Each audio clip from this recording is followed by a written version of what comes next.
Tá certo. E nós reunimos algumas dúvidas e também algumas afirmações do nosso público, através de e-mails e também de pesquisas nossas, sobre o Santíssimo Sacramento. Então, mais do que fazer perguntas para o Padre Guido sobre esse tema, nós vamos colocar a opinião das pessoas. Talvez você seja uma delas, a respeito desse assunto. E eu vou começar com uma expressão que diz o seguinte: o povo comentou, padre, e o senhor diz se é por aí ou não.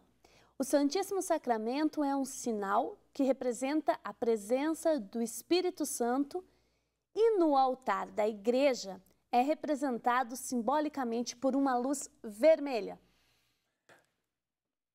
O Santíssimo Sacramento é a presença real de Jesus.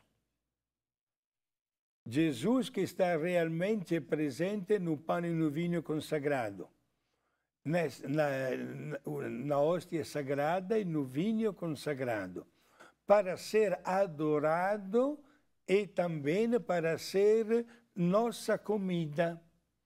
A luz vermelha é um símbolo que a Igreja usou no mundo inteiro para mostrar a sua presença e é colocada diante do sacrário. Então, seria para dizer, ó, aqui tem algo sagrado. Poderia ser uma vela no lugar dessa luz? Sim, não tem problema. Antigamente era usada uma vela. Hoje se coloca uma luz elétrica ou em tantos lugares ainda a luz é criada pelo óleo. Padre, o Santíssimo Sacramento, a hóstia consagrada, ela precisa de alguns meios físicos para ser visualizada. Um deles é o ostensório, Sim. Que, por sinal, é em formato de sol. Sim, exato. Por quê? Inclusive está aqui na nossa tela uma imagem do ostensório. Olha, expor o Santíssimo é motivo de muita alegria e de muita fé. Jesus merece não só um ostensório, mereceria muito mais ainda, mais belo ainda, porque a visão dele aumenta a nossa fé. Simone, eu celebro de manhã cedo às 6 horas a Santa Missa numa comunidade de religiosas na cidade de Bauru, São Paulo, e quando chego às 6 horas da manhã, todas as religiosas estão em adoração diante de Jesus solenemente exposto. E esse símbolo do sol, ele é por acaso? Porque o ostensório tem todos os raios solares e no centro tem a hóstia consagrada. Não, não é por acaso. Uma pergunta que merece uma bela resposta.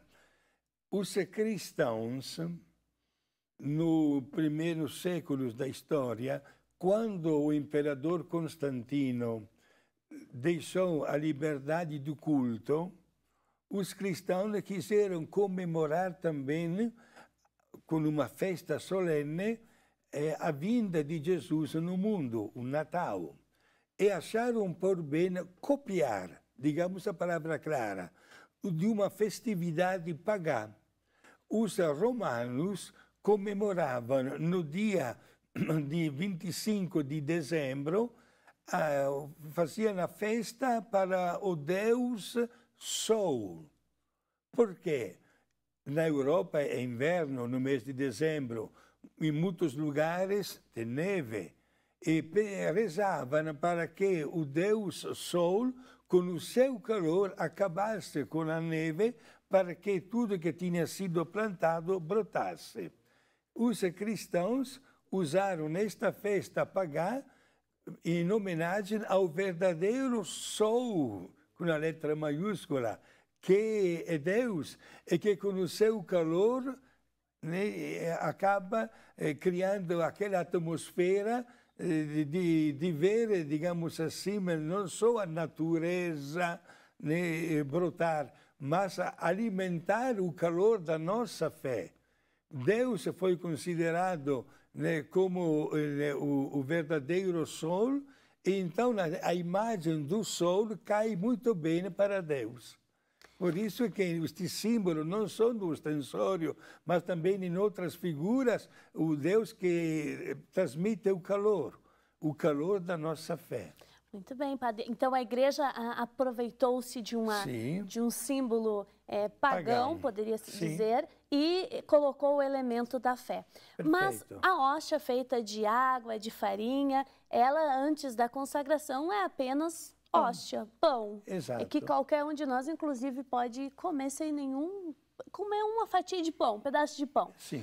O que faz com que essa hóstia feita de farinha e de água, ela se torne o corpo e o sangue de Cristo, consagrada? E é somente o padre que pode consagrá-la? Sim.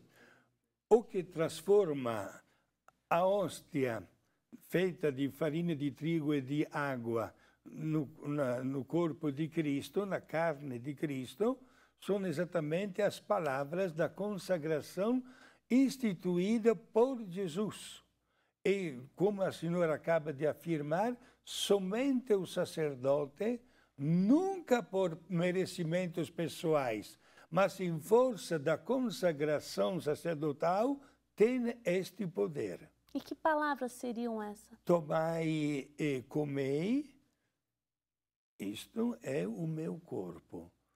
Portanto, a partir daquele instante, muda a substância.